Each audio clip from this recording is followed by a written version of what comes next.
अस्सलाम वालेकुम। फखर जमान का केस क्यूरियस भी है, इंटरेस्टिंग भी है। खासकर पिछले 2 साल में उनके फिटनेस और कमबैक को लेकर दो डिफरेंट तरह की थ्योरीज हैं, दो कॉन्स्पिरेसी थ्योरीज हैं। फखर जमान की फिटनेस को क्या हुआ उसका रिकैप और ये दो कॉन्स्पिरेसी थ्योरीज क्या कहती हैं, किस हद तक सही हैं, इस पर मैं वीडियो में डिस्कस करूंगा। देखें, फखर जमान 2023 का जो एशिया कप था वहां से इंजर्ड होना स्टार्ट हुए हैं। उससे पहले जो उनके करियर के 6-7 साल थे वो पाकिस्तान के सबसे जो फिटेस्ट प्लेयर हैं उनमें शामिल होते थे, अच्छे एथलीट थे, अच्छे फील्डर थे। लेकिन 2023 के एशिया कप में वो इंजर्ड हुए। उसके बाद फिर उन्होंने रिहैब किया। इवन जो ओडीआई वर्ल्ड कप था उसके शुरू के कुछ मैचेस उन्होंने मिस किए। फिर ड्यूरिंग वर्ल्ड कप कमबैक किया, बांग्लादेश के अगेंस्ट मैच जितवाया, न्यूजीलैंड के अगेंस्ट मैच जितवाया। उसके बाद फिर वो दोबारा इंजर्ड हो गए। फिर पीएसएल में उनका कमबैक हुआ। उसके बाद जो पाकिस्तान की न्यूजीलैंड से सीरीज थी उसमें इंजर्ड हो गए, जो होम सीरीज थी। फिर उनको ले जाया गया T20 वर्ल्ड कप के लिए, वो खेले। T20 वर्ल्ड कप के बाद फिर इंजर्ड हो गए। साउथ अफ्रीका और ऑस्ट्रेलिया की जो सीरीज थी पाकिस्तान की उसमें वो नहीं खेल सके। फिर पाकिस्तान ने उसके बाद अभी जब उन्हें चैंपियंस ट्रॉफी के लिए कमबैक करवाया तो चैंपियंस ट्रॉफी के पहले मैच में ही अगेंस्ट न्यूजीलैंड वो अनफिट हुए। फिर पीएसएल में फिट होके वापस आए। बांग्लादेश के अगेंस्ट सीरीज जो होम सीरीज थी उसका एक मैच खेला, फिर इंजर्ड हो गए। अभी वेस्ट इंडीज गए थे, वहां पर आखिरी मैच में इंजर्ड हो गए। तो फखर जमान का एक मसला चल रहा है फिटनेस का, अगेन एंड अगेन वो आते हैं। इवन कि अभी जब वो उन्होंने रिहैब किया है वेस्ट इंडीज वाले टूर की में जो उनकी इंजरी हुई थी उसके बाद ट्राई नेशन सीरीज के लिए और एशिया कप के लिए, तो हमने देखा है कि पहले जो 2 मैचेस उन्होंने खेले हैं, पहले मैच में फील्डिंग करने आई ही नहीं, दूसरे मैच में फील्डिंग करने तो आए लेकिन चंद ओवर्स फील्डिंग की, उसके बाद दोबारा बाहर चले गए। चल क्या रहा है? क्या फखर जमान अनफिट है? क्या फखर जमान को जबरदस्ती खिलाया गया है? क्या फखर जमान को जबरदस्ती अनफिट किया जा रहा है? ये वो चीजें हैं जो कि कॉन्स्पिरेसी थ्योरीज को जन्म दे रही हैं। जो पहली कॉन्स्पिरेसी थ्योरी है वो ये है कि फखर जमान तो बेसिकली अनफिट है ही नहीं। पाकिस्तान क्रिकेट बोर्ड में कोई शख्स है जो फखर जमान को मुसलसल अनफिट करी जा रहा है, फखर जमान को मुसलसल अनफिट डिक्लेयर करके पाकिस्तान टीम से बाहर कर रहा है और वो फखर जमान का करियर खत्म करना चाहते हैं। इस थ्योरी को मैं बिलीव नहीं करता। मेरे ख्याल में ये थ्योरी इस लिहाज से भी सही नहीं है कि फखर जमान को अनफिट होते हुए ग्राउंड पे हमने देखा है, ग्राउंड में इंजर्ड होते हुए, ग्राउंड से बाहर जाते हुए। तो अगर एक प्लेयर ग्राउंड पे इंजर्ड हो रहा है तो इसका मतलब है कि सबके सामने कैमरा से उसको एक मसला बना है। हाँ, आप ये कह सकते हैं कि वो मसला माइनर इंजरी थी, बाद में पीसीबी ने उसको मेजर इंजरी बनाकर फखर को बाहर कर दिया।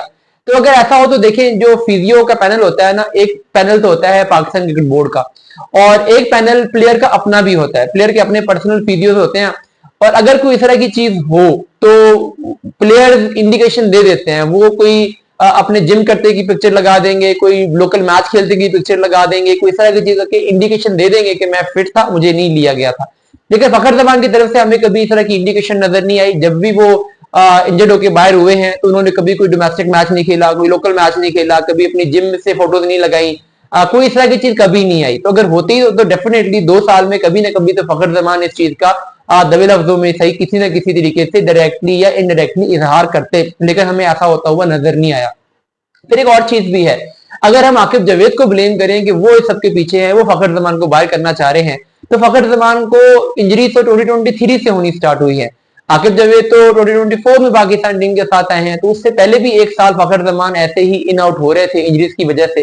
तो इसलिए मेरा नहीं ख्याल कि हम ये कहें कि ये प्लांटेड तरीके से फखर जमान को बाहर करने के लिए कोई साजिश की गई है।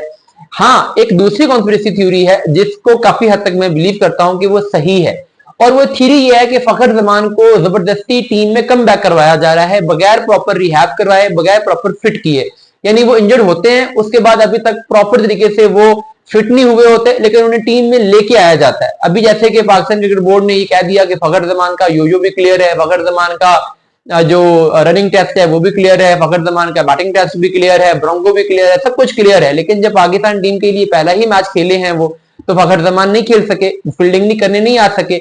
मैच में तो उन्हें कोई इंजरी नहीं हुई, बैटिंग करते भी कोई इंजरी नहीं हुई। तो इसका मतलब है कुछ ऐसा था जो पहले से चल रहा था जिसकी वजह से वो फील्डिंग करने नहीं आए। अब ये जो पहले से चल रहा था, अगर ये चल रहा था, अगर फखर जमान 100% फिट नहीं थे तो उन्हें जबरदस्ती कमबैक क्यों करवाया जाता है, बार बार उन्हें टीम में क्यों लाया जाता है? इसके बारे में कॉन्स्पिरेसी थ्योरी ये है कि चूंकि ये क्रिटिसिज्म हो रहा था कि पाकिस्तान को एशिया कप में इंडिया से मैच खेलना है, बड़ा इंपॉर्टेंट टूर्नामेंट है और इसमें कोई एक सीनियर बैट्समैन पाकिस्तान के स्क्वाड में लाजमी होना चाहिए। और सीनियर बैट्समैन पाकिस्तान में T20 में 3 ही है, बाबर आजम है, मोहम्मद रिजवान है या फखर जमान है। और चौके बाबर आजम को और मोहम्मद रिजवान को टीम में नहीं लेना था, तो इसलिए फखर जमान को जबरदस्ती क्विकली कम बैक करवा दिया गया, फास्ट ट्रैक कर दिया गया, हालांकि वो फिट नहीं थे। और इस थ्योरी में मुझे पर्सनली जान नजर आती है कि ये चीज की गई है कि बाबर और रिजवान को बाहर किया जाए, हालांकि कोई जरूरत नहीं थी। अगर आप फखर जमान अनफिट हैं, आप ना लेके आए बाबर रिजवान को, आपके पास पूरा चांस है, आप किसी इमर्जिंग लड़के को ले आए, आप मोहम्मद नईम को ले आए, आप ख्वाजा नाफे को ले आए, आपके पास नए टैलेंट लाने के मौके हैं, तो आपने क्यों इस प्रेशर में आना है? इस प्रेशर में आके आप क्यों फखर जमान के करियर के साथ खेल रहे हैं?